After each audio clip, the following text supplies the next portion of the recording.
En los capítulos anteriores descubrimos el origen del yoga y el origen del hatha yoga, encontrando distintos sistemas filosóficos y prácticas, pero sin hallar el origen verdadero de las asanas modernas. En este capítulo conoceremos la apreciación que tenían los viajeros europeos que tenían contacto con los yogis o practicantes masculinos del yoga antes del siglo XIX, que como verás era bastante auspiciosa y creaba la impresión de que los practicantes del hatha yoga tenían relación con la magia negra, la perversión sexual y otras impurezas.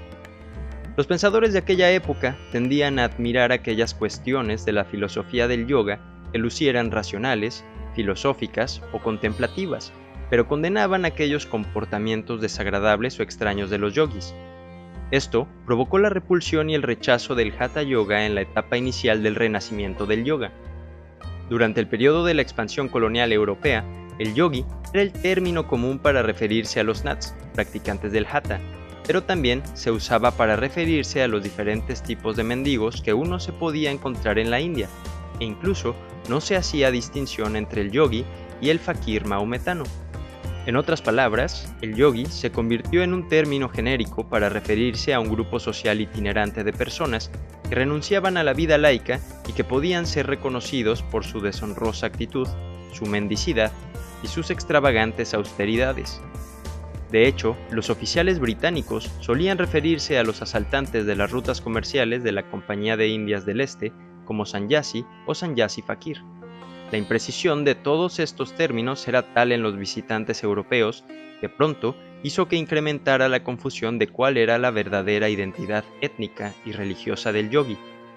Pero lo que es más importante es que estos pordioseros eran reconocidos por su tendencia a la hostilidad y la superstición. La carta del médico y viajero François Bernier, escritas entre 1659 y 1669, establecen con claridad el tono en el que se hablaba de los yogis.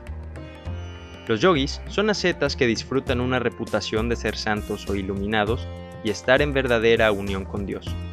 Estos yogis pasan su vida en contemplación y oración, algo así como los monjes europeos.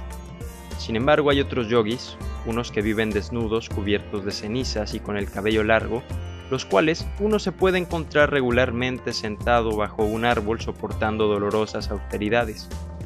Ninguna furia en las regiones infernales puede ser concebida más horrible que los yogis, con su desnuda y negra piel, cabello largo, uñas largas y retorcidas y sentados de manera fija con los brazos encima de sus cabezas. Algunos cargan pesadas cadenas como las que les ponen a los elefantes, mientras que otros permanecen parados de cabeza durante horas o en diferentes posturas que son tan difíciles y dolorosas que no podrían ser imitadas por nuestros acróbatas. Estas figuras parecen vegetales en lugar de seres racionales, quienes han sido seducidos por una vida de vagancia o por su propia vanidad. Otros viajeros, como John Fryer, notó que estos yogis, que formaban un buen sector de la población de vagabundos en la India, representaban una peste para su propio país, destacando su forma agresiva de mendigar y admitiendo que el gobierno no tenía el poder suficiente para corregir sus insolencias. Otras austeridades de los yogis señaladas por Fryer eran que los yogis tenían uñas tan largas hechas espiral que llegaban a atravesar la piel de la mano. Era común ver yogis con los brazos dislocados o practicando posturas tan intensas y extrañas que al ser sostenidas por mucho tiempo, los miembros involucrados se osificaban y se encogían. Percibido como disoluto, escandaloso y profano, estos grupos fueron reconocidos con asombro y hostilidad por los viajeros europeos.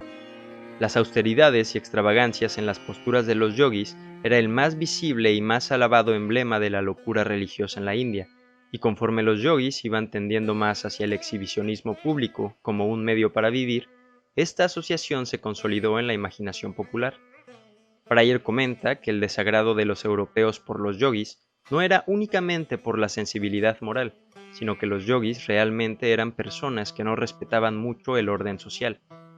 Del siglo XV a inicios del siglo XIX, bandas altamente organizadas de yogis controlaron rutas comerciales en el norte de la India, volviéndose tan poderosas en el siglo XVII que eran capaces de desafiar la hegemonía política y económica de la East India Company.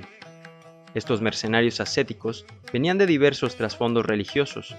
Sin embargo, es un hecho que los Nats, los inventores y practicantes del Hatha Yoga, fueron el más grande grupo religioso organizado de manera militar, volviéndose influyentes y poderosos. Esto hizo que el Imperio Británico se viera afectado en sus intereses económicos, y también hizo que los obstáculos impuestos por el sistema de casta hindú se viera superado.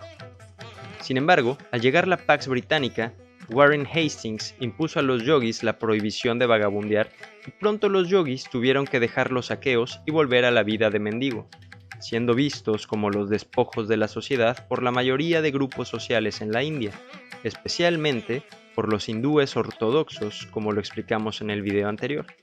Ahora ya conoces un poco más de la evolución del yoga y cómo eran percibidos sus practicantes.